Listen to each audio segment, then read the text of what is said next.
Welcome to day 243. Now, don't touch that dial. You actually have found Humanity Rising because today, Jim and Claire and the boys have taken off to a mini vacation for Mother's Day. And I am now hosting for today and on Monday. So we're wishing Jim a wonderful vacay, and gee, we get to play while Papa's away. In any event, 243, in my mind, I add them up for numerology purposes, and that comes to 9. Now, 9 is the representation of universal love, of eternity, of faith, of light working, which I don't think could be a better omen for what we're going to be doing today with integral polarity practice. Just before I go, I want to hand it over to Bob. I'm just going to mention that 2 things. One is that IBM came out yesterday with the smallest nano chip that we've ever known at 2 compared to the 7 to 9 measurement that we now know today. That's going to be 45% higher, faster processing, 75% better energy, but 45%. That means this whole notion of artificial intelligence and the speed by which we're going to operate is going to be significant. As the rapid nature of technology evolves, it means, I think for me, how much more important it is for us to find these practices and understand the pace of the single point, the search of that single point, that place where peace actually exists. And the other point I'm going to make is that, unfortunately, this week, Calgary, Alberta, Canada, where I live, tracked the highest number of COVID cases in North America. As I listened to the soundscape of mothers who were now aware of the lockdown that is going to be as severe as the original lockdown when we started COVID-19, I heard the panic. I heard the anxiety. I heard the stress of being with their children as they are at home, as they work, all of that. And I think for a moment how we are living in a society where speed of transition is moving, where anxiety is being provoked over a year of being inside of this pandemic. And the realization that as we search for the single point, as we understand integral polarity practice, we can become a little bit more capable of managing this onslaught.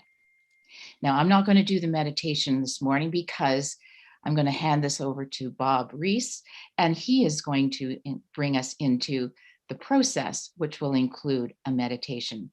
All of you are familiar with Bob. He has been on many times. He's like my soulmate in terms of what he does and brings us into this beautiful voice of his with Gloria. And my thinking is that he must have gone into integral polarity practice because of the 19 grandchildren and 10 children that he and Gloria share. So other than being a professor in theology and being a man of great heart, I want to welcome Bob into Humanity Rising. Thank you so much. Oops, I've got to undo my camera. There I am. Have a great show. I'll be hanging out. Thank you so much. Thank you so much, Leslie. It's a pleasure to be here with you. And we've got people who are going to be joining the after chat session. So I think this will be a wonderful, rich time today, as it always is. I am particularly pleased to welcome you all to this session this morning on interpolarity practice. I have thought that all of the information, the biographical information of the people who are participating would be in the chat, but with some slight miscommunication, it's not. So I'm going to ask John and then Thomas and then Gloria to say a sentence about who they are, and then you will discover really who they are as we go forward in this session. And as soon as John first, then Thomas, then Gloria say something, we will turn this over to Thomas, who will lead us in a meditation. So, John? Oh, thank you, Bob. My name is John Kesler. I founded this practice, integral polarity practice. I also do nonprofit work, which I'll say a little bit about in terms of bringing people together. And I'm a practicing attorney. So there you go. Hi, everybody. Good morning, good afternoon, good evening, depending on where you're calling in from. My name is Thomas McConkie. I have been really interested in the meditative, contemplative traditions of the world my whole life. And this practice that we're going to share with you this morning has really been the richest experience I've had in meditation. So it's really fun to be here with you all.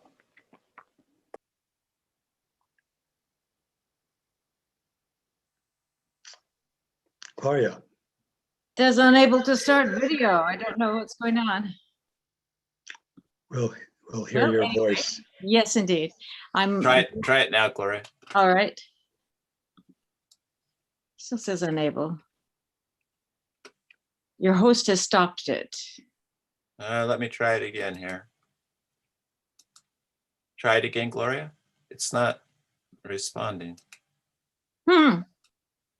Well, Well, Gloria, why don't you say something about who you are, and then we'll come back, hopefully get the video with you. all right. Well, I have been very interested in meditative processes, and I have been in India and China and worked with people there. But I've known John. We were almost brother and sister-in-law at one point when our siblings were dating each other in high school.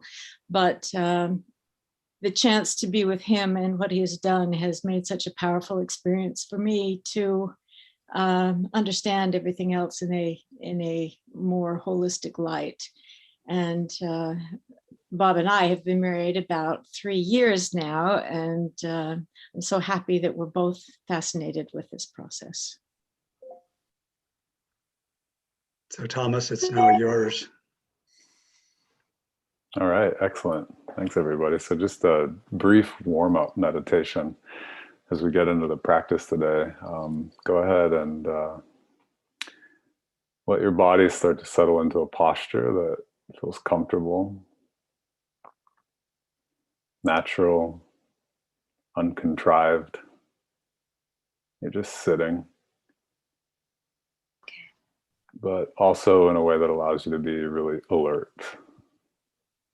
Spot. I can't tell. And if you could just mute your line if you're not speaking right now, that'll help us keep the room quiet. Yeah, thank you.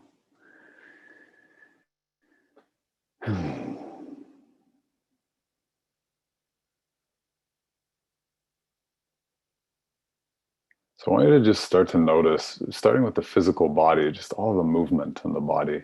Even as you're sitting still, there's actually no still sitting in a human body. The body's always in motion. Starting with maybe the most obvious, just the in-breath and the out-breath, the expansion and contraction of the torso. The cascade of sensations that just pours through the body as you breathe in and breathe out.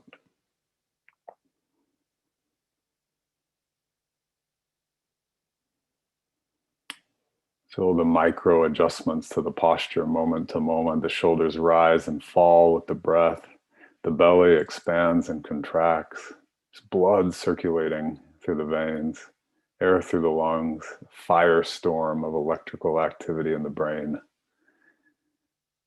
Countless processes, just expressing the gift of life, the vitality that animates you. Just feel into it, just see what sticks out.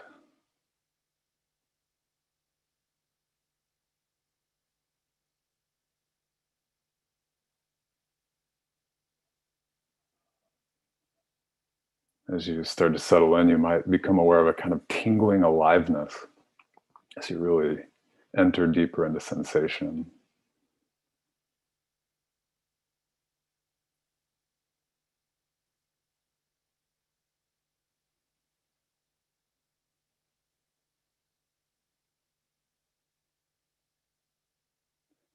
And you can start to open up awareness from here to the soundscape around you, 360 degrees around you, above you, below you. What sound are you aware of in the environment?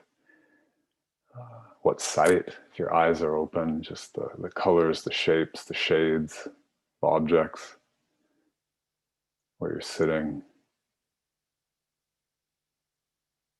The earth itself is turning, hurtling through space. Everything's in motion.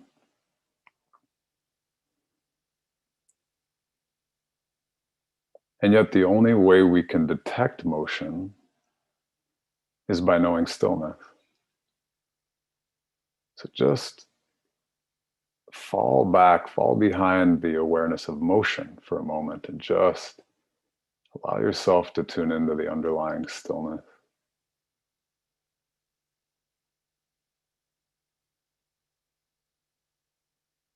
There's a part of you that's already still.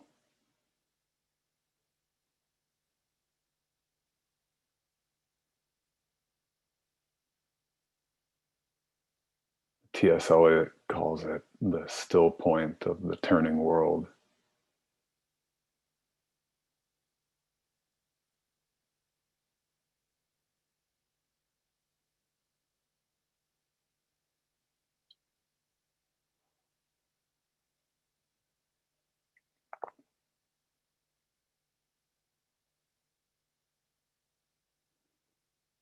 And as you touch into this stillness that is so primordial, so native to you, you realize you've never left it. The stillness has always been a part of the motion. The motion has always been a part of the stillness.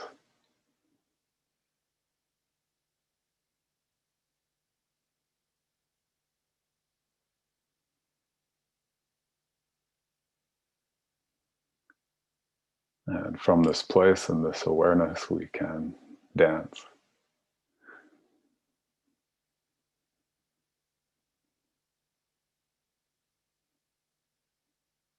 Over to you, John.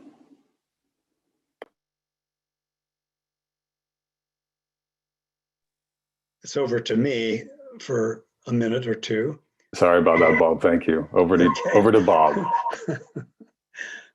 Thank you for that beautiful meditation, Thomas. What a wonderful way to begin. In 1850, Herman Melville published a review of Nathaniel Hawthorne's short fiction, in which he said the following: "Genius all over the world stands hand in hand, and one shock of recognition runs the whole circle round." Genius all over the world stands hand in hand, and one shock of recognition runs the whole circle round. By coining that term, shock of recognition, I believe that Melville meant that he saw something in what Hawthorne had written and the way he had expressed and framed it that resonated deeply within him, allowing him to see not only what he hadn't seen before, but how it was true for him as well as for Hawthorne. That's something like how I felt when I first learned about John Kesler's integral polarity practice, a new way of looking at the complexities of human virtues and verities, of the complexities of our polar selves, that reveals both a kind of beauty and a kind of unifying wholeness, and one might add, sometimes holiness. In Shakespeare's King Lear, Lear's faithful retainer Kent tells the king, "See better, Lear." I would say that the wonderful array of programs that Leslie mentioned earlier, that Humanity Rising has presented this past year, have all been designed to help us see better and to be better. It's my hope that what John and his associates have discovered in the integral polarity practice will help all of us to see better and be better. After all, the ultimate purpose of an education is to teach and then provide opportunities for us to see further and to see deeper, and then to share what we see with others so that they too will experience that shock of recognition of which Melville spoke.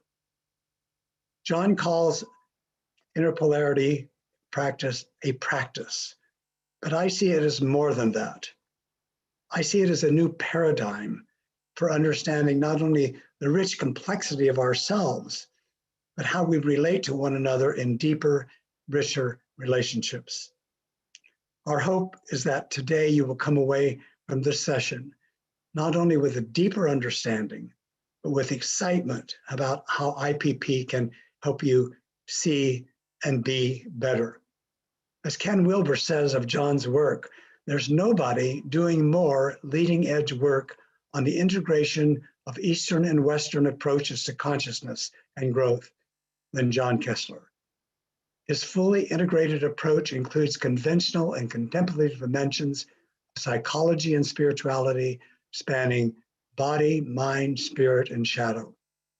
A truly remarkable and effective approach, Wilber says. I give his work my highest recommendation. So today the session will unfold as follows. First, John will tell us about his discovery of IPP and briefly describe it. Then Thomas will frame IPP as a practice using experiential narrative to illustrate polarities. Following Thomas, John will invite 4 students of IPP to join Thomas, Gloria, and me in what is known as voice dialogue, one of the exciting elements of the IPP practice. He will also invite those of you viewing the session to participate silently, to respond as if you were in the group. Then John, Thomas, Gloria, and I will have a conversation about IPP, including the voice dialogue session. And finally, John and Thomas will talk about their respective but related work for those who wish to learn more about it. And the information will be posted in the chat. Centuries ago, Rumi said, "There's a field out beyond wrongdoing and right doing. I will meet you there." Rumi isn't suggesting that there's no such thing as right doing and wrongdoing, but rather, as the story of Jesus forgiving the woman taken in adultery illustrates, they might not be seen as black and white as we sometimes assume. Like Rumi, John invites us to that field. Come along. John? Thanks so much, Bob. And this is such a wonderful opportunity to introduce you all to this practice, integral polarity practice.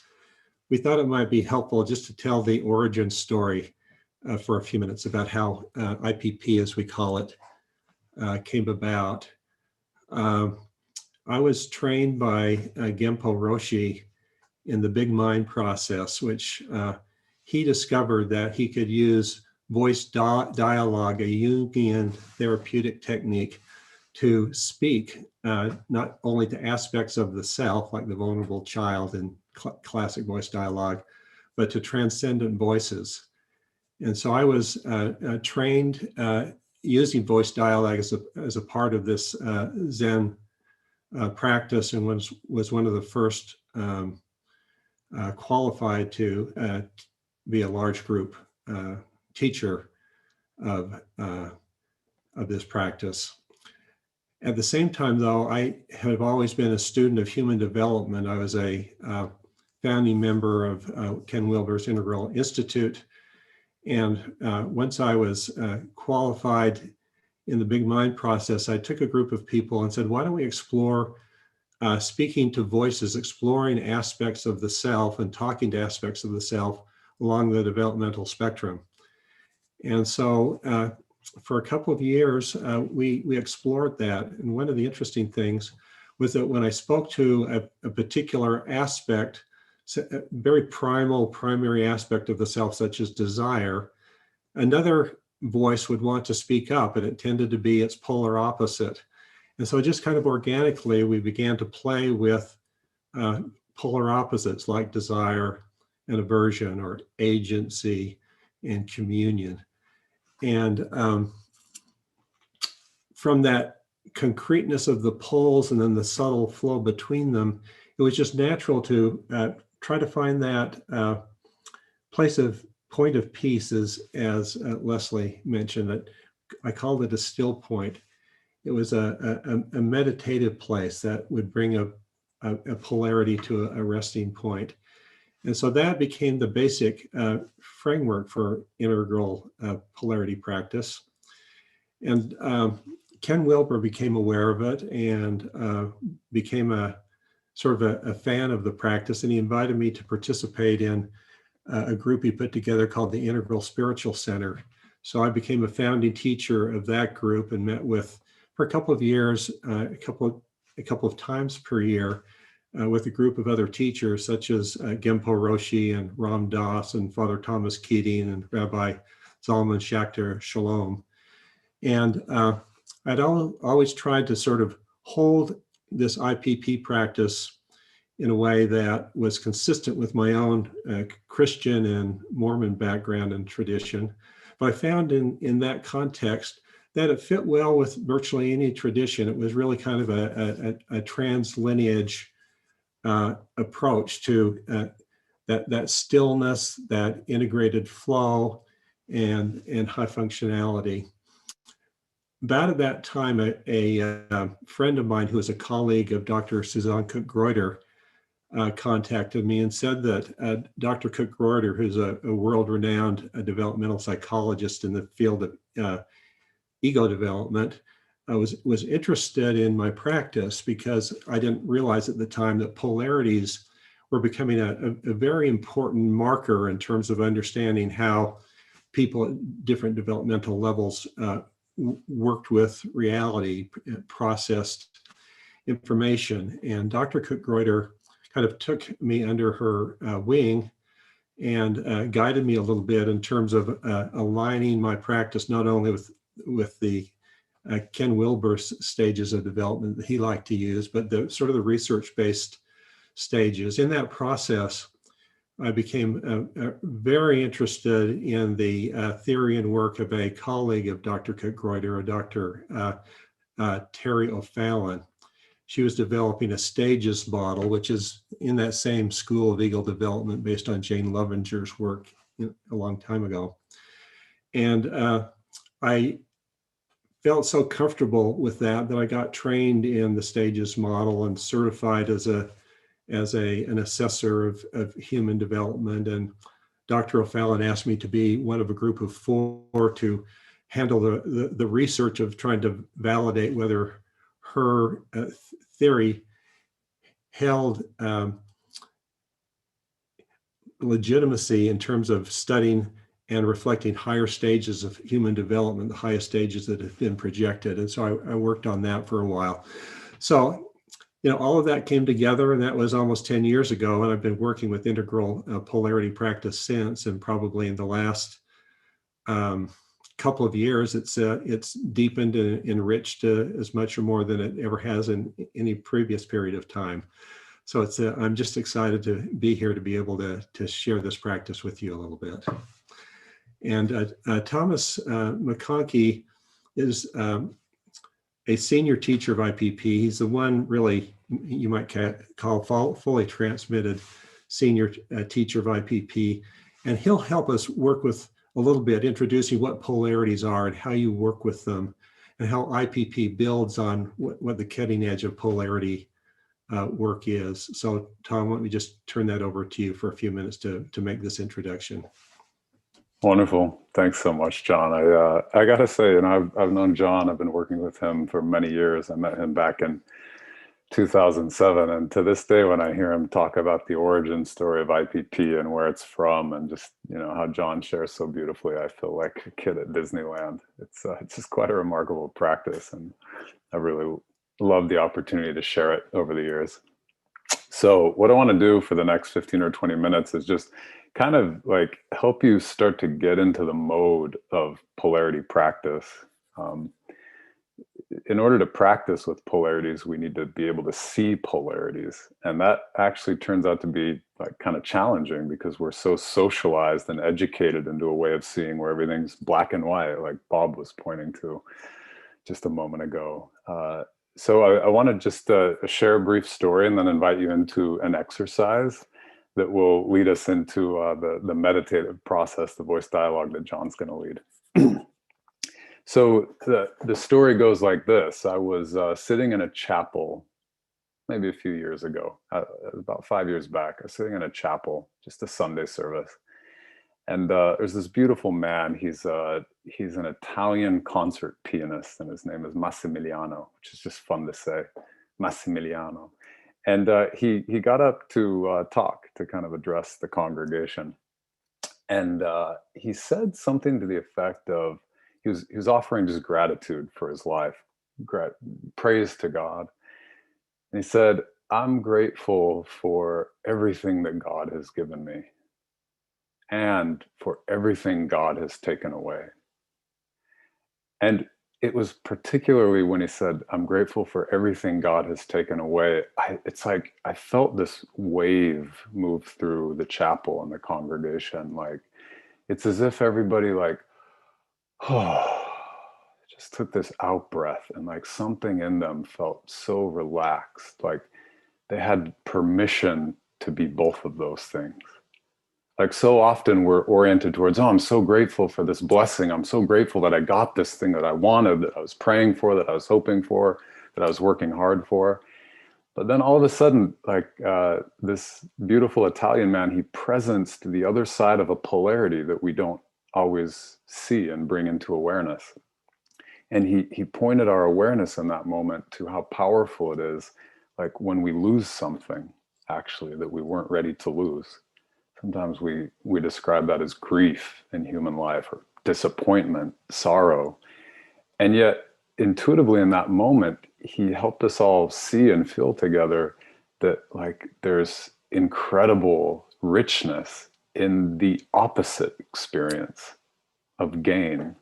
God gives, God takes away, or in a secular context, we gain, we lose, and that's happening all the time.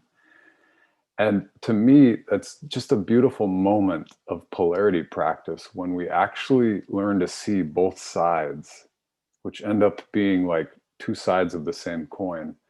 We recover a sense of our own wholeness. We feel restored, and we find ourselves just intuitively relaxing into a place of stillness, of freedom, of creativity, because we're not so worried about like manipulating the circumstances of life and having them just the way we like them. Polarity practice helps us see like, oh, there's more to me, and I can allow more of life to affect me more deeply, and I can respond to life from a deeper part of me that appreciates the whole display, the rising and passing, the flux of all of it. So I love that story. It helps us kind of get a feel for like the ways in which we kind of systematically ignore or omit really important aspects of our human experience. So I'm going to just pull up a slide here. I'm going to show you a couple polarities that we're going to work with a little bit for the next few minutes. Let me know, give me a thumbs up, somebody, somewhere, if you can see this okay before I move on. Or Bob Rees, John Kesler. You're good, John. You're good, Tom. Whatever my name is. Thanks, Bob. So like right here, this is a polarity chart drawing from the work of Barry Johnson. Barry Johnson is a brilliant practitioner of polarities, and he has a whole body of work called Polarity Management, which I highly recommend if you're interested in learning more about polarity practice. This is an easy way to get started and just see in a basic way how polarity can work. So here we have a chart with two poles, inhale, exhale, in breath, out breath. And you'll see that there are kind of four squares on your screen, a plus on top and minus on the bottom. And those represent like the good news, the gifts of a particular pole. So in this case, when we breathe in, the good news is we get oxygen, and that feels really good, and we love to get oxygen. But the issue that comes up with this polarity and every conceivable polarity is that there's too much of a good thing.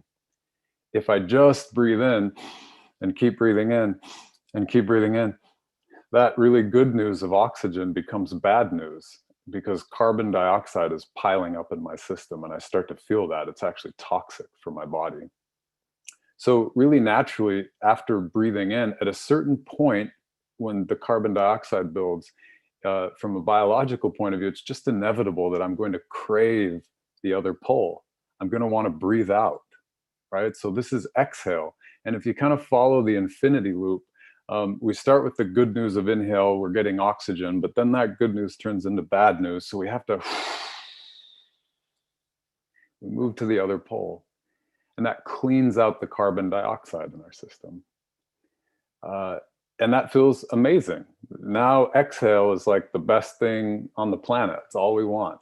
So we're breathing out, we're loving life. Oh, it feels so good to get rid of all that carbon dioxide. And then pretty soon, I start to feel oxygen starved.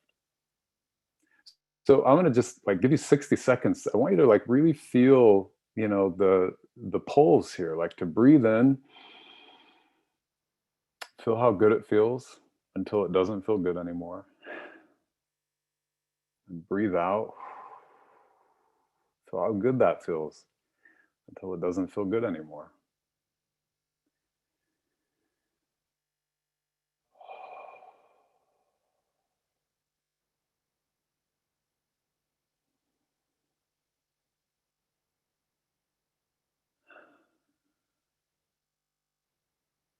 And the human breath is just a naturally occurring built-in polarity to our lives. We can always come back to it and remind ourselves of like this dynamic interplay. So that's very intuitive for most people. There's good news to each pole, there's bad news to each pole. What's interesting about, you know, this polarity of in-breath, out-breath, inhale, exhale, is that really you don't see any humans walking around, you know, in the streets, like saying, you know, I don't care for the out-breath. I've decided that I'm going to live a life just about the in-breath, right? Like just by being alive, we're held by these two poles. We can't ignore one or the other, right? It's so deep in our biology, we would literally keel over in moments if we didn't really embrace these polarities. And yet human life is different. Human life, the life of mind, life of consciousness, it's more complex in that as human beings, we start to develop the freedom of like choosing one pole over the other and ignoring other poles. And this is really the genius of IPP. Essentially, IPP has identified, John Kesler and his cohort, they've identified, we could say, high leverage polarities, pairs of opposites that are actually complete wholes, that we like learn to ignore and treat in an imbalanced way throughout our human lives. And by mapping these qualities and bringing more awareness to them, we can systematically recover more of our wholeness by practicing with them. So what would that look like? Can everybody see this? Now we're looking at a new polarity. Notice it's the same chart. Every polarity, you know, in its elements is the same. You have two poles. You have good news and bad news for each pole. Each quality has its gift. Each quality has its liabilities. So here we're looking at a classic polarity. It's a classic polarity from integral polarity practice, control, submission, right? And so I want you to think about this for a moment. Notice, like, in general, we have to make some generalizations here. In general, like, do you find yourself preferring control, being in control in a situation? Or is your personality, your personal history more one of like submitting? Like you like to submit and let someone else be in control? You could be both, right? You know, we all have both of these in us. But what we find when we look at the polarities up and down the chart of polarity practice, we realize like, oh, I have real preferences. Like personally, when I show up in a situation and there's things to be done, I tilt a little bit more towards the control side of the spectrum than the submission side. So you can kind of ask yourself this question right now, like which place feels more like home base? Control or submission. And from there, I want you to start with wherever your home base is, to just start to generate some some words to describe the gifts of this particular pole. So for example, like my home base is control. I'm a little bit more tilted towards that side than submission. And the gifts, why do I like control? Why do I choose control in a situation when push comes to shove? I roll up my sleeves and it's time to be a little more controlling. So like gifts of the, we could say the aspect of control. Control, I like the kind of predictability of it. I like to know what's coming next, because the experience of not knowing what comes up next is like scary, right? So predictability is one that comes to mind. If my home base were more submission, I would say that there's something about submission, like the gift of submission is I can just totally relax, surrender, and trust that, something else is going to come through and handle this situation. So surrender, trust, these are gifts that come from the good news of submission. But like we saw with the breath, too much of a good thing quickly becomes a bad thing. So I go back to my home base of control and I think, okay, so I love the predictability of it. I love what's the good news of control? I get to be in control. I love that. But what happens when I become controlling? What happens when I move from just like a healthy amount of control and assertiveness to control freak and tyrant, and nobody can stand being around me because it's so much of a good thing? Right. So all of a sudden I'm aware of like, okay, the liabilities of control, if it goes on for too long and if it ignores its holy twin of submission, then it can become tyrannical. Control becomes overbearing. Control becomes suffocating, rigid, and so forth. Submission, I'll just rattle off a few, then I want to give you a few minutes to just settle into this for yourself. So submission, I pointed out a moment ago, submission, we get to relax, we get to even like tap into a deep sense of trust, like it's going to be okay. There's something higher, something more intelligent. There's someone else in the room who is more competent than I am. I can just submit to that and relax and things go well. I know when to yield to intelligence, to leadership, etc. But what if I've just lost touch with the part of me that knows how to be in control, how to be assertive? If I'm just submissive all the time, habitually, well, I start to lose my voice. I start to lose my sense of agency. I start to feel like a little bit like a groveler, like anybody can tell me to do anything and I'll just do it because I have lost touch with the other side of the polarity, control. So you kind of get the idea here. I want to just give you a little space to sink into this, just to stay with this chart and call up a challenge in your life right now, like a situation you're navigating, right? Something that, you haven't cracked yet. You don't know the right thing to do necessarily. You're in the midst of the trial, the challenge. And I want you to hold this polarity, control, submission.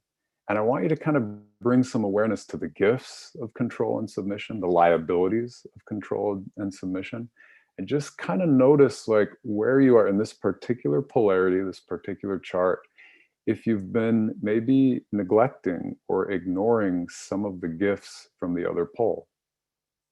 Or maybe if there are gifts in like a particular pole that you weren't aware of that you could make more full use of.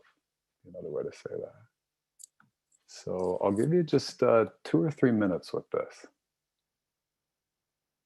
Go ahead, you can take out a piece of scratch paper, draw 4 quadrants into it, or just make a list, the good news and bad news of control, good news and bad news of submission. Take a few minutes for that.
I'm seeing some questions come into the chat, and they're great questions, and we'll pick those up as we move along. Yeah, thanks for asking.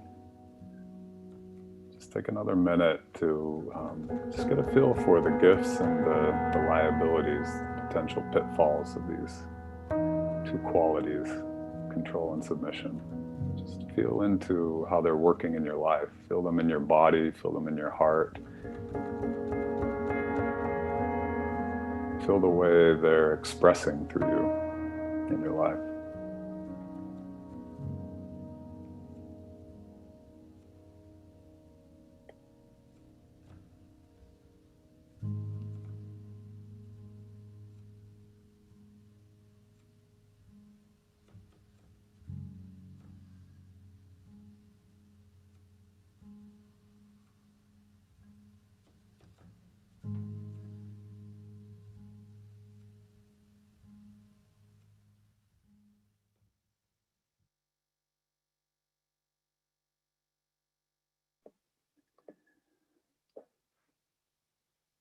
Okay, you can start to wrap up.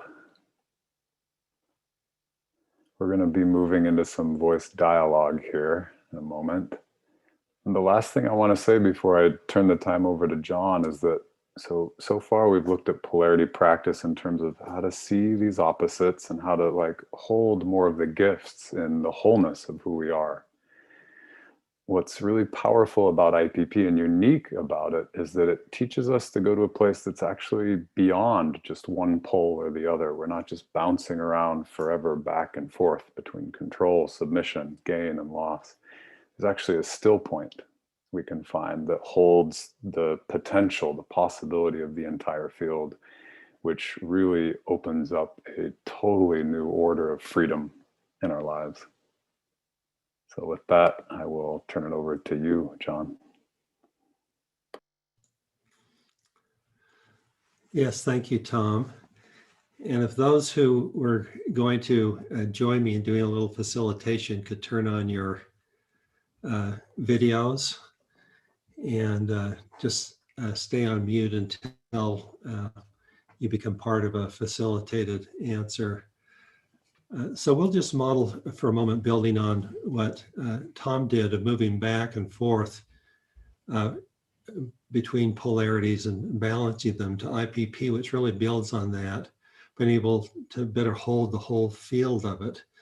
But the fascinating thing is that you can actually speak to these qualities, and we'll do that.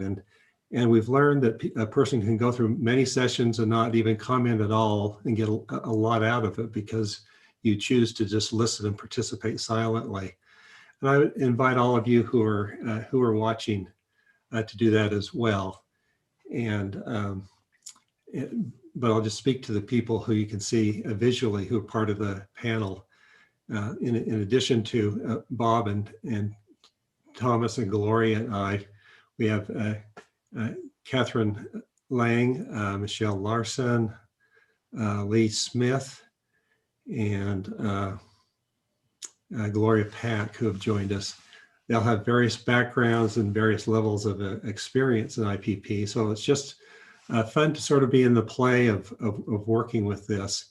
So we'll work with the same polarity just to kind of can keep the momentum going with regard to being centered in this dynamic of control and submission.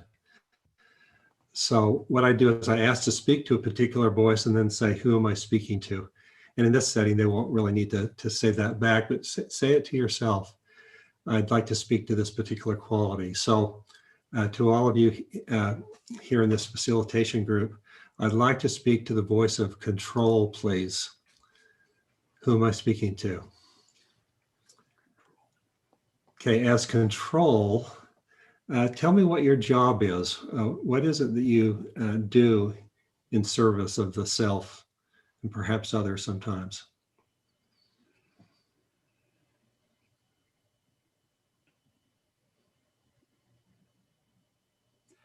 As the voice of control, I control things.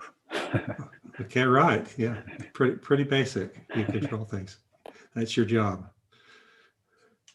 As control, I help himself to know he has choice in nearly every situation, to feel free, not controlled by others or situations. Okay, thank you. And notice the self is over here. We're speaking to this aspect, the constellation of qualities. Okay, thank you. As the voice of control, I keep the self in an active mode that is progressive and making things happen. Okay, wonderful. Thank you. Any other voice of control might want to join in to describe what it is that you do? The voice of control, I create momentum and movement. Okay. Yeah, thank you. And we could go on for quite some time, but I'm going to skip to the various voices a little more rapidly than I would, just so that all of you watching can get a feel for the flow of this. And so I'd like to now speak to your polar counterpoint, the voice of submission. Who am I speaking to? Okay, as submission, as this quality function of submission, tell me a little bit about what your job is. What do you do in the life of the self? I let the self be surprised and receive. Okay, you let the self be surprised and receive. As submission, I allow the self to love and trust his deeper sources of wisdom to help him be true to higher values and to want to know exactly what those are. Okay, thank you. As a voice of submission, it feels good not to have to take responsibility of being in control. Okay, thank you. I think Catherine's voice was going to speak. As the voice of submission, I invite Catherine to submit to awareness and experience the richness and the love that flows when she submits to awareness. Okay, beautiful. Thank you. So submission, what's your relationship to control? How do you operate together or not? As cooperative control and cooperative submission, it's like navigating a river you haven't been on before, and you know where the control can help you find the danger aspects. The submission lets you submit to what can't be controlled, and it gives just, your kayak is just navigating and swooshing and having fun, and it's accomplishing what you need it to do. Okay. Sounds playful and flowing. Wow. And submission to higher wisdom keeps the controller from becoming controlling, as Thomas was talking about it. At the same time, the self calling his power back prevents him from becoming over submissive to peer or culture pressures. Okay, so you have complementary offsetting helpful roles. Okay, thank you. I control when I submit. Okay. So as the voice of submission, you understand that you have a quality of control in the very process of submitting. Yeah, beautiful. Yeah, I have something similar. I think when the self was younger, I think he had more of a notion that like control was powerful and submission was kind of weak. But as the voice of submission, I feel very powerful, and I feel really highly regarded and respected by the voice of control. Sometimes I'm much more powerful than control when I know exactly when to yield. Yeah, it's just fascinating to speak to you as voices of submission and reflect sometimes on your history and growth, because there is a growth of knowledge and relationship, and all of these polarities start out as opposites and hostile towards one another, to either or, to both and, to interpenetrating. So it's beautiful to speak to, these clearly mature voices of submission here in your relationship to control. Let me speak to another perspective to come from with regard to control and submission. I'd like to speak to a perspective that transcends, but it includes both of those qualities. So it's a transcend and include both control and submission. Who am I speaking to? Okay, from this perspective, from this transcend and include perspective, what do you see that either control or submission might not have picked up on that's helpful in terms of how you see how those qualities operate within you?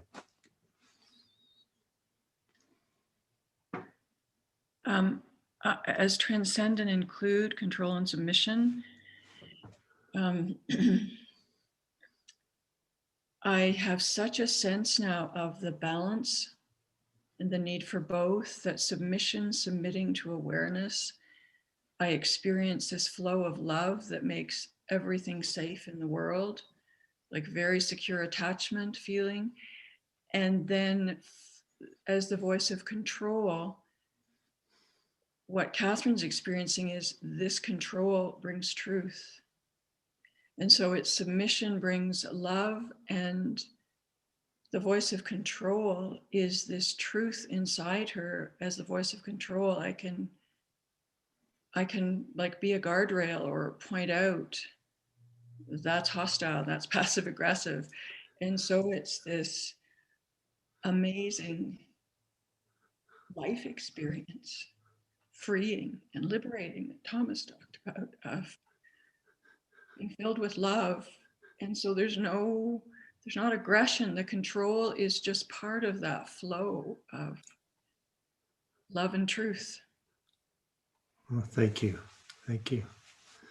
Having grown up in a world in which I had to submit to control as a child, or as the voice of control was always in charge, and seeing that tension, the transcendence for me is continuing to, in a sense, wrestle with whatever maladaptive aspects of the voice of control had in me and what I want them to have now, and how I can find that balance. And so there is a tension between the inappropriate control and the inappropriate submission, and finding that still point where they are in balance. And so the voice of that transcendence for me is a place of tension and negotiation. Yes, thank you. And it's just so fascinating. There's no right or wrong answer here. This is a self-diagnostic, and it's just beautiful to see the beauty of these universal qualities and how they show up. And every time you do this, you see new perspectives, and you learn from others, and you sense their life experience a little bit. Maybe one other comment from this transcend and include perspective, what you notice? One thing that from this perspective that I notice is that both control and submission are trying to get him, the self, to be true to who he really is. By submitting to sources of deeper wisdom and his true self, he feels more control. The submission to the higher brings a sense of control. Interesting. Yeah. This is a place always full of paradoxes like that. And now where we move beyond sort of the back and forth or the flow of the separate polarities, we're bringing in a quality that brings this energy, this arena of what I call sacred empowerment to sort of a still point, a resting place. And each polarity has a particular still point voice word that I call upon that brings this energy to a peaceful, still place. And that word is quality of transcendent peace. I'd like to speak to the quality of transcendent peace, please. Who am I speaking to? Let's all just close our eyes for a moment and embody this quality of transcendent peace, a place where conflict is no longer there, where mental and emotional conflict have settled down, a place of peace beyond any understanding, a place of deep transcendence and stillness.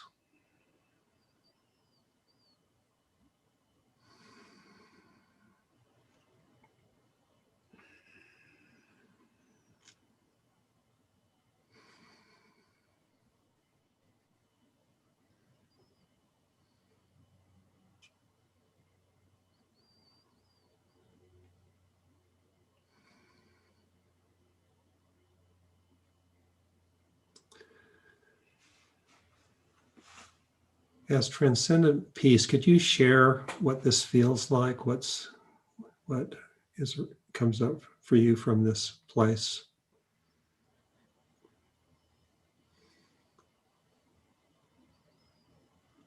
As transcendent peace, I feel open to all possibility, and everything feels like ease, breath, movement. Thank you. I feel all power and no power all at once. All power and no power. And as we feel the fullness of power, it spills over into the emptiness beyond that.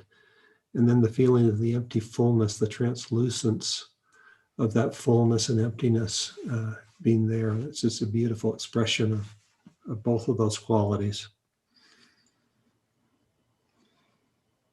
As the voice of transcendent peace, I recognize that this is the feeling I was born to experience, and that this is the peace that I want to make possible in the world. Yes, thank you. Catherine's voice of transcendent peace. As transcendent peace, I feel open-hearted and vulnerable in the most grounded sense. Beautiful, thank you. In this place of transcendent peace, I feel that sense of gentleness and oneness, that of well-being in all of its dimensions. It's just great to be here. Thank you.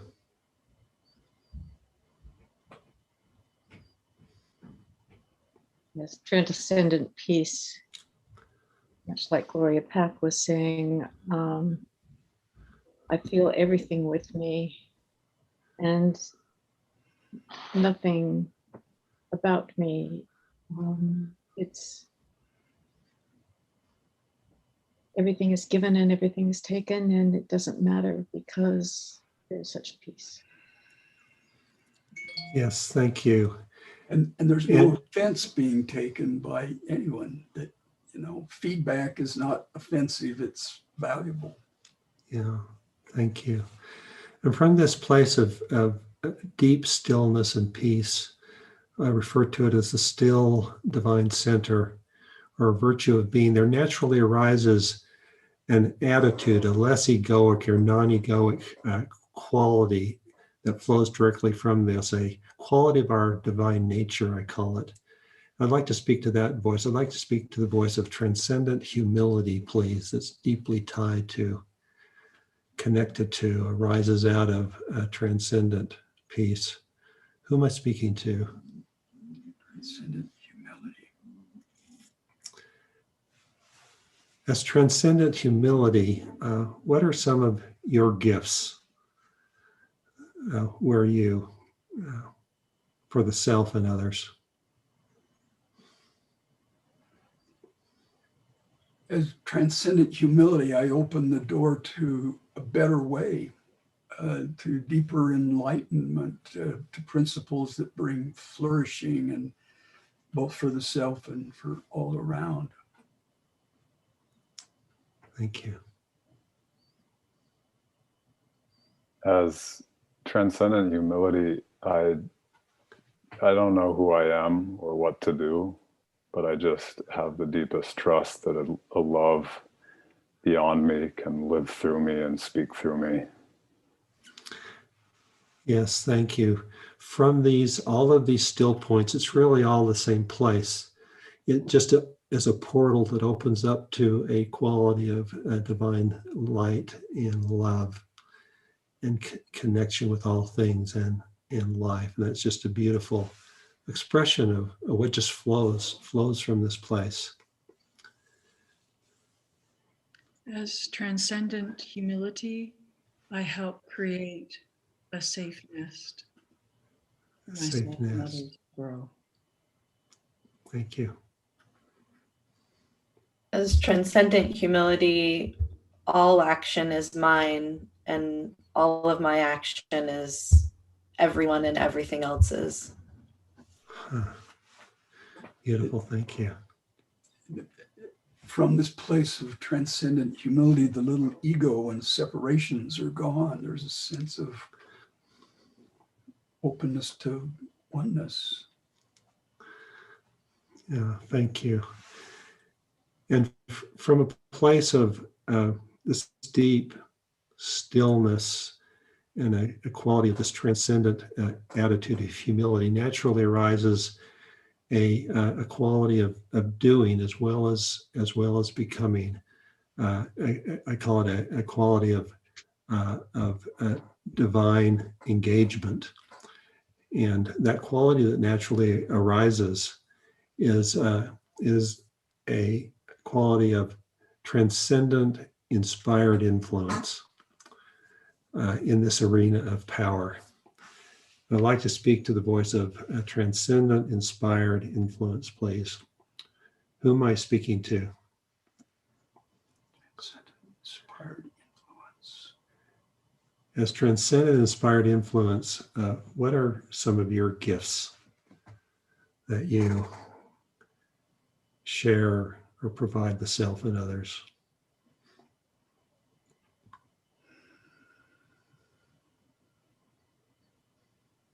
I am a portal through which things can be realized rather than the deliverer even. It's a way of the fragrance on the breeze. Thank you. Fragrance on the breeze. Thank you. As inspired influence, I embody this quality of empowering love that kind of brings people together to create goodness, create beauty. Thank you.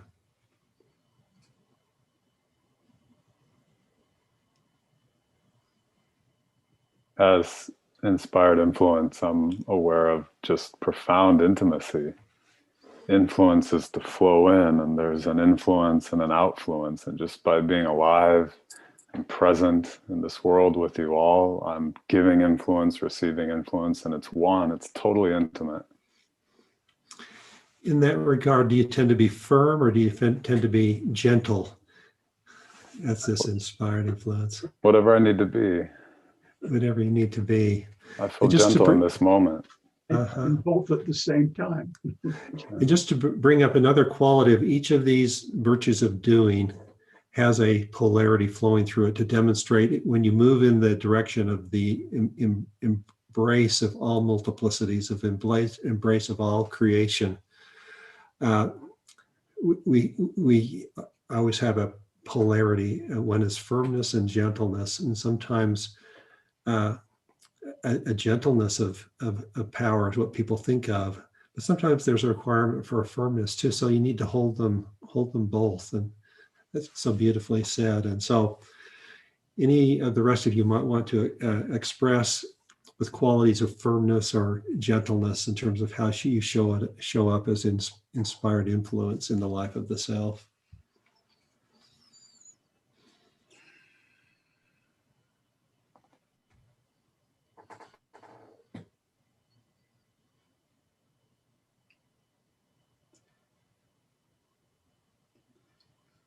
It seems that firmness gives kind of a support,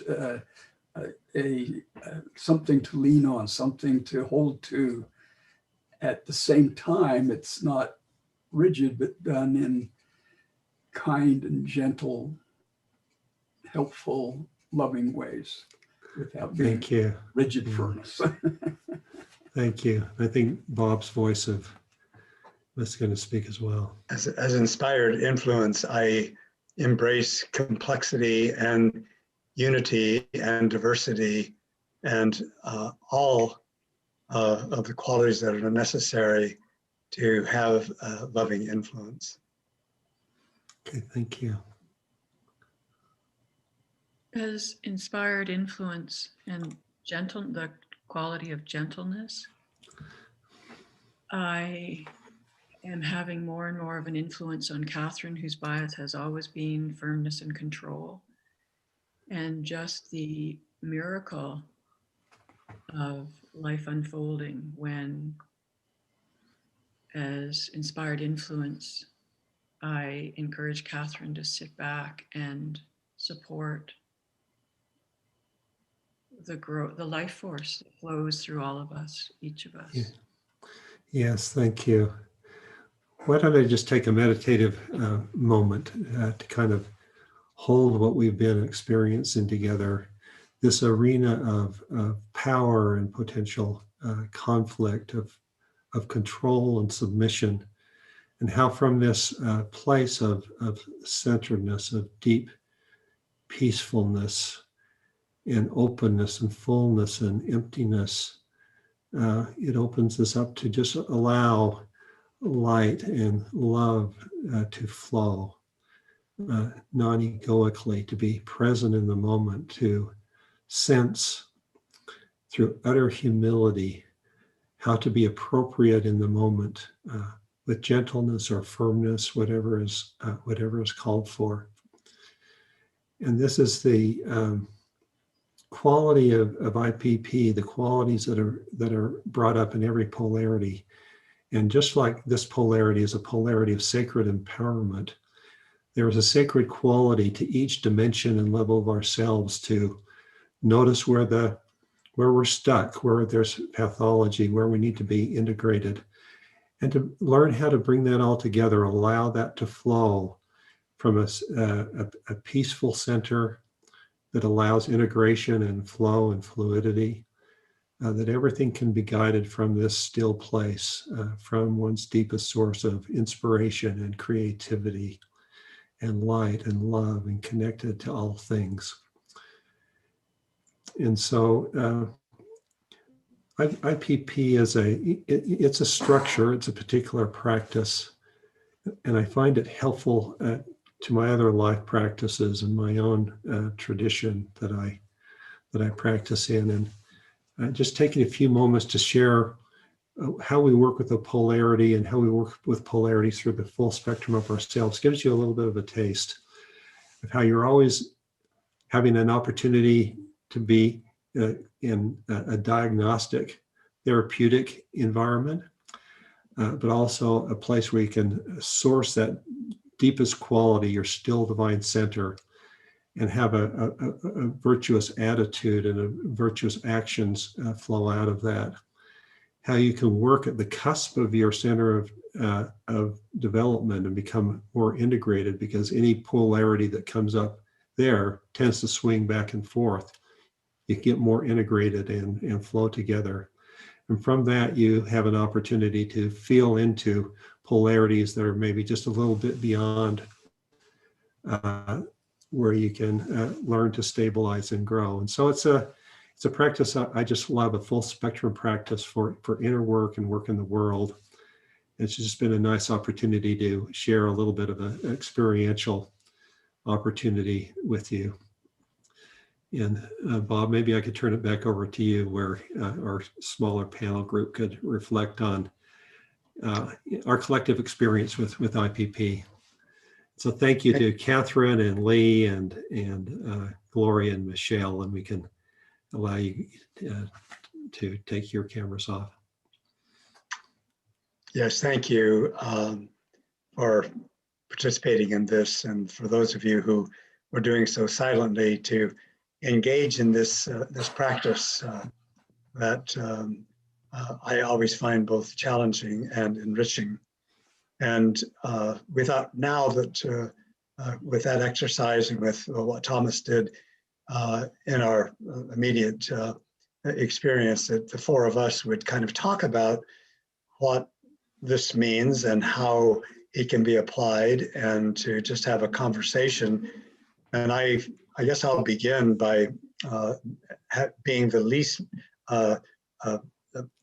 experienced person in integral polarity practice, and recognizing Gloria and Thomas and John's really rich, deep, and extensive experience in this, is to perhaps talk a little bit about how what we've just been through and the exercise that Thomas directed us to, how that can be applied in real life situations. That is, to move from this arena where we're talking about it in kind of an exclusive way and in a kind of higher way, but to the very real world in which those polarities exist, in which they cause perhaps many people tension or anguish or perhaps joy, but just how we can begin applying these within the scope of our individual lives, or anything else that you feel is relevant based on what we've just experienced, and how the people listening might relate to it.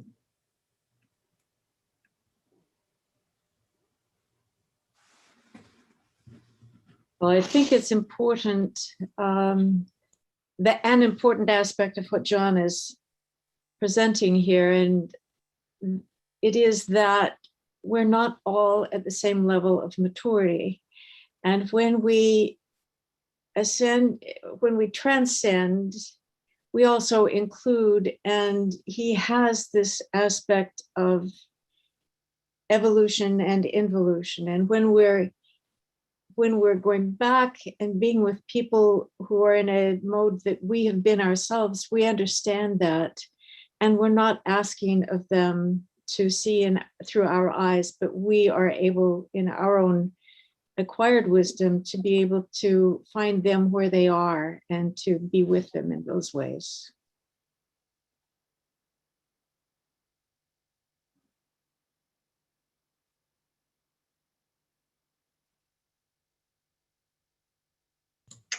Perhaps And I just pick up on Gloria's comment about sort of the ascending or evolutionary and descending or involutionary quality of the practice. As you work with polarities, you're mostly working on how you bring a multiplicity into a unity and find a center of peace. But just as important, and as Bob and both Gloria suggested, from that place of centeredness and peace and presence and connected with the source, you're able to be more intuitive and embracing in the moment of what really needs to be done. And in an environment where there are always polar conflicts, to be able to be be able to be centered and to be a source of non-egoic wisdom and compassion is a gift that the practice helps to deepen.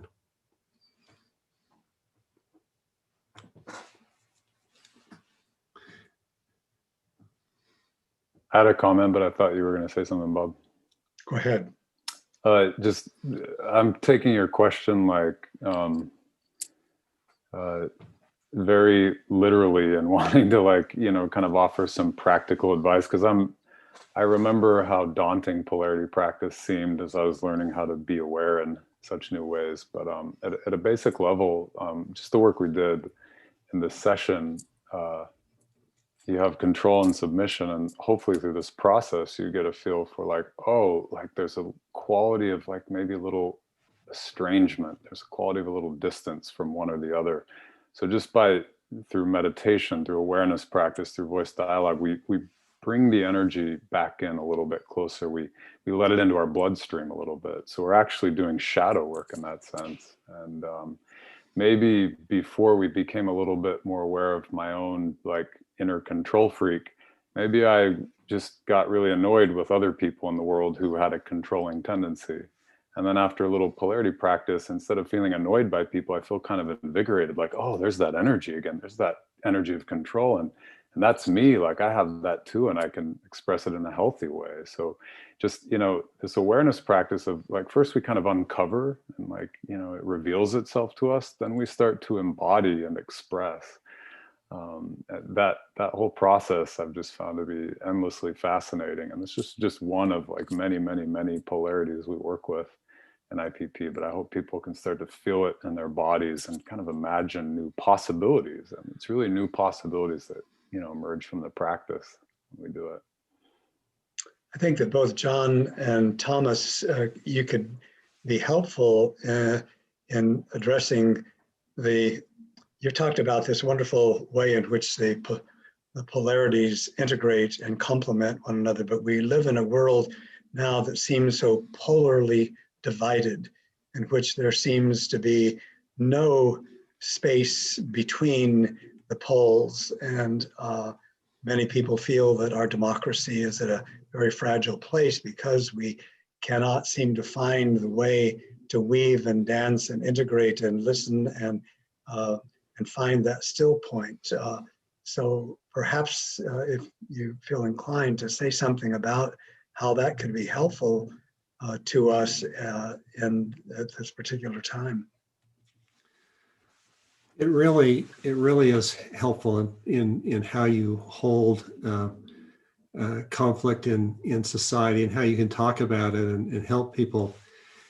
For instance, say the quality of agency or freedom versus community and maybe social justice. They seem like opposites. Are we all about liberty, or are we all about community and equality? I mean, it's the classic argument of, we're the free capitalist West, or we are from this place of everybody counts and everybody has to be equal. And that's what the Cold War was about. And the wars we're having right now play off of those same polarities. The point is that in this particular polarity, you have to learn that there's an either or, but more deeply there's holding them both. And more deeply there's an integration, and to see and to be able to stand in the shoes of others shows you that there's a spectrum of maturity. And it demonstrates that we're electing some of the least mature among us to be our leaders. And people get this if you can talk about this in everyday ways, and just the working with dialogue and how to listen respectively and deeply and appreciatively in this polar framework, and talking about a trajectory of maturity and how you hold the poles, because they always move from one to the other. Somebody who holds that view there must be something wrong with them. Well, I'll choose between one or the other. They're most viable. To most deeply held positions, there's something to them. And everybody is right. They're just sort of partially right. And there's something to listen to. And if you develop a maturity in how to do this, you can help facilitate an honoring everybody, no matter their perspective, their level of maturity, so that everybody can listen and something can be woven together. I mean, that's a lot of words, but there's a lot of power that comes from knowing how to work in a polar environment with this technology, you might say. And I come in after you on that, John. In color theory, you talk about complements, and those are the polar opposites of each other. But what they really do is when they are together, those two colors, they highlight the beauty of each other. And I think in these discussions we have of others, what you just did is acknowledging the beauty of each of those sides. But then when you put all colors together, if we're using crayons, it becomes black, or paint, it becomes black. But your theory is looking at light and life. And when you put it together in a light theory, all colors together create pure white light. It's very crystalline. And we all come together in those ways, and we see the beauty when it becomes clear like that. That's it reminds me of something that I just read. In fact, Gloria read it to me, something from John O'Donohue, who said that every rainbow is a revelation. And so this, all of those colors, the revelation of the multiple colors of humanity and diversity and personalities and gender and all of these things, that rainbow of humanity, and still that light that you described, Gloria, the brightness of that light, but also the blending of colors which produces that beauty and that diversity. So that's a wonderful way to look at it.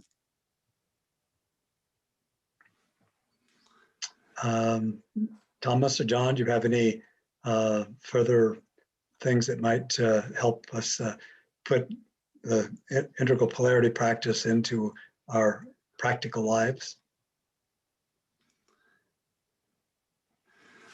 Well, I'll mention one thing just to kind of bring it up, because it's really important in the context of the practice, is that you notice that with any pole, maybe just like our physical bodies, we just have a concrete physical body, and then we have movement in the body, and then we have a still place. Any polarity has a concreteness of the polarities and the flow of that field and energy, and then a still place in the middle. And that's sort of a three-note harmonic, particularly if you add the ground out of which they arise and their integrated expression.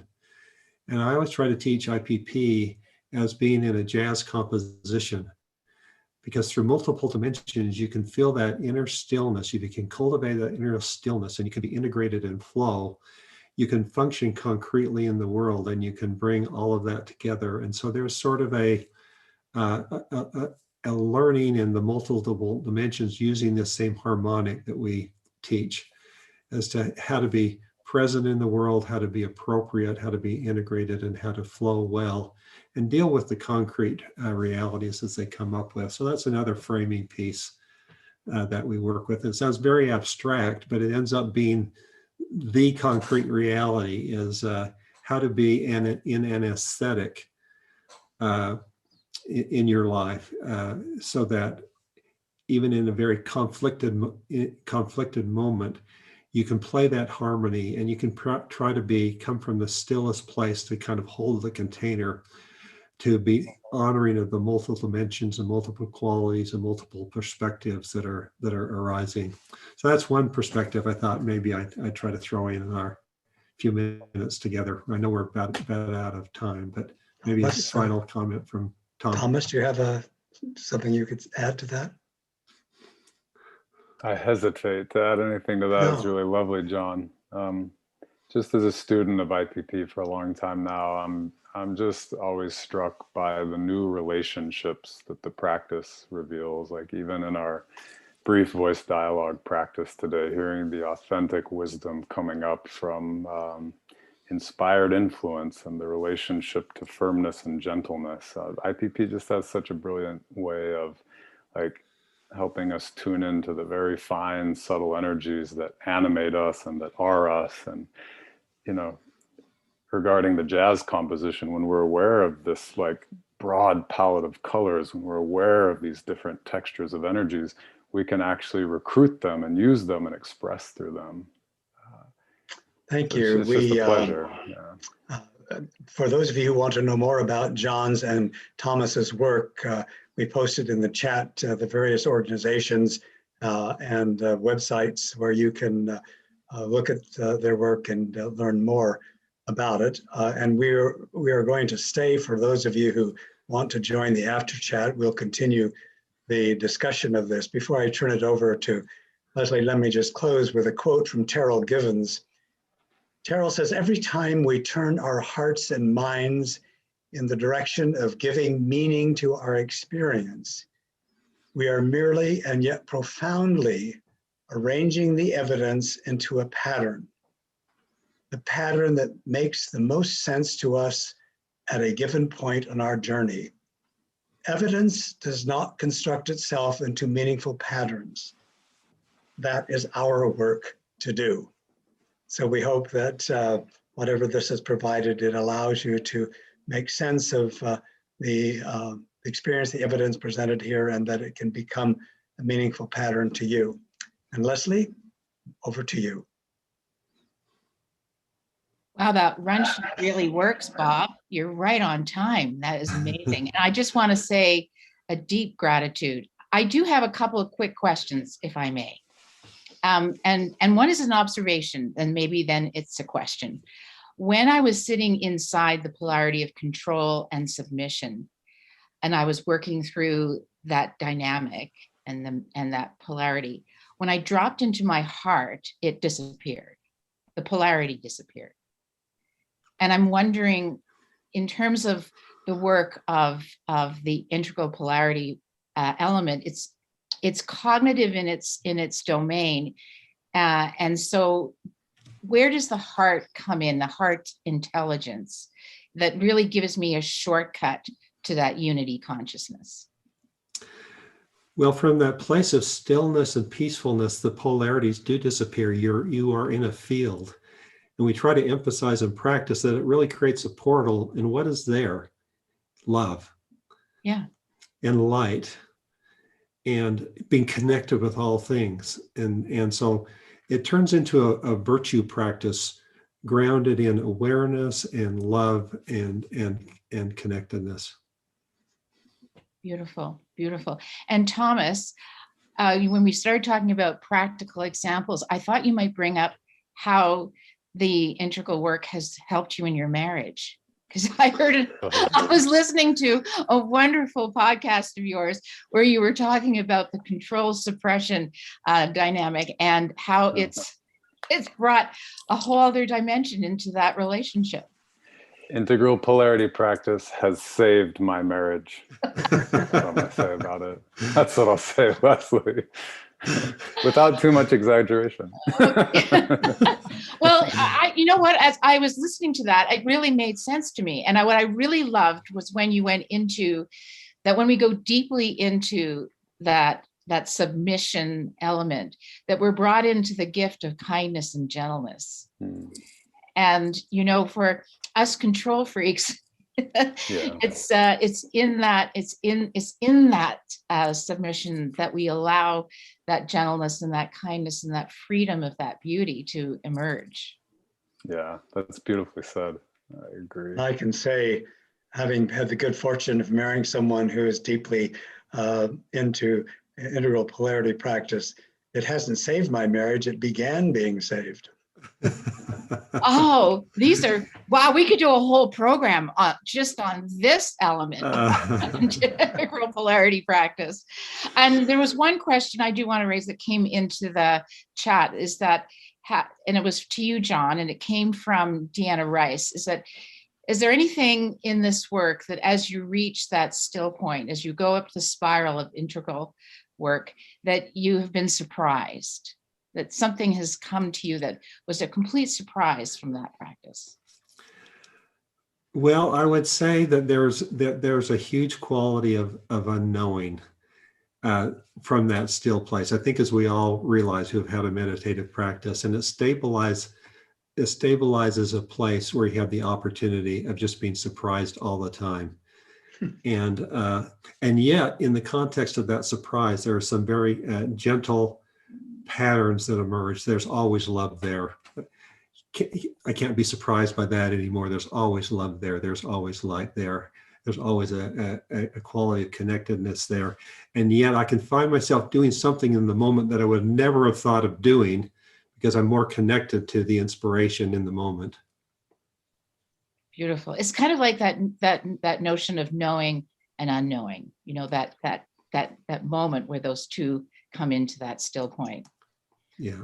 Beautiful. Well, I want to thank you deeply from all parts of me and my heart for a beautiful, beautiful practice and a journey through it that was modeled in such a magnificent way. Often we can talk about these, but without the modeling, we don't understand them in their fullness. So I was with you all the way. And I know that my friends and family are going to like what what has emerged in terms of this, particularly around control and submission. Beautiful, beautiful dance. Thank you so much. Thanks, Bob, for organizing this and making this such a beautiful time for us. And of course, Jim did text to say hello. So I just want everyone to know that that's, and that what we're seeing on the screen is something. I'm wondering why that's interesting. That was City Nesting, which is a great program, by the way, and all should take a look at it. Leslie, could you direct people to the after chat? Yes, it's sitting in the chat right now, and you just need to click on it. I'm just going to do a wrap up, but please join us in the after chat. Just click on that link that's sitting in the chat. That would be wonderful. I'm going to wrap up with a call to the mothers. In North America on Sunday, it is Mother's Day. And I will say to you that as the mother of Graham, Reed, and Tara Lynn, being their mom has been my most privileged and complex role I've ever carried on in life. It is with deep gratitude that I have been able to have them in my world, and they've been my greatest teachers. I'm calling to the moms who are not with us on Sunday, who are guiding us from above, like mine, and who guides me every day. And I will celebrate her deeply and powerfully on Sunday. I'm calling to the moms who I mentioned earlier in this broadcast, those who are sitting inside this bubble that is not so still and not so clear. Like my daughter-in-law, Mary Ellen, who is digitally producing the largest newspaper in our city, the Calgary Herald, behind multiple screens, while my granddaughter sits beside her at 6 years of age, almost, working away and doing everything that a 6-year-old would do, and worrying about what it means to be a kindergarten student whose life was supposed to be about being with others, is a single child in a home, all by herself with adults. And the anxiety that brings for moms who are not only overworked, but worrying about how their child's life has been affected at this seminal age of development. I'm calling out to the moms like Marie Roker-Jones, who was with us during our dialogue on systemic racism, who worries every time her child leaves the home that he or she may not come back because of the color of their skin, because of the place where they are, because of the profiling that takes place. And deeply and passionately, I'm calling out to the moms of those whose care of their children are dealing with mental fragility and mental illness. For those who we worry as moms that moment will come when they choose not to be with us on this planet and when they make the choice to leave.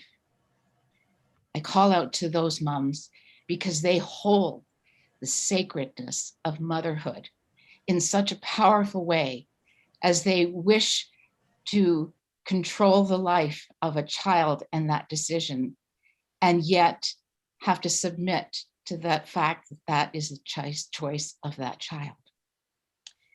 Moms everywhere on Sunday, every day is Mother's Day as far as I'm concerned, but on Sunday, let's bow to the beauty, to the magnificence, to the wisdom, to the heart of moms around this world, and how their job, the easy part was giving birth. The hard part is staying in communion and evolving that child. Deep breath, that was one. That was a powerful thing for me as a mom. And now, may I introduce us to Monday. I'm coming to you just because I'm in Calgary. I'm not really in Calgary. I'm in the territory of the Blackfoot, and I feel very honored to be in their territory.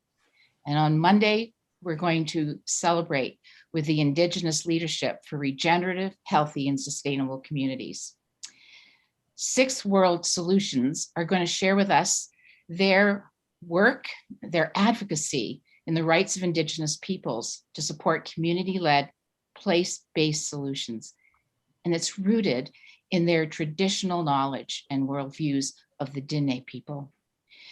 So Monday is going to be a fabulous time for us to celebrate the land that we sit on, the people whose lives as a colonial we conquered, and for which I am eternally in apology for. Thank you, everyone. I wish you a very beautiful weekend. And on behalf of Humanity Rising and Jim Garrison, I want to say God bless and Godspeed. Thank you.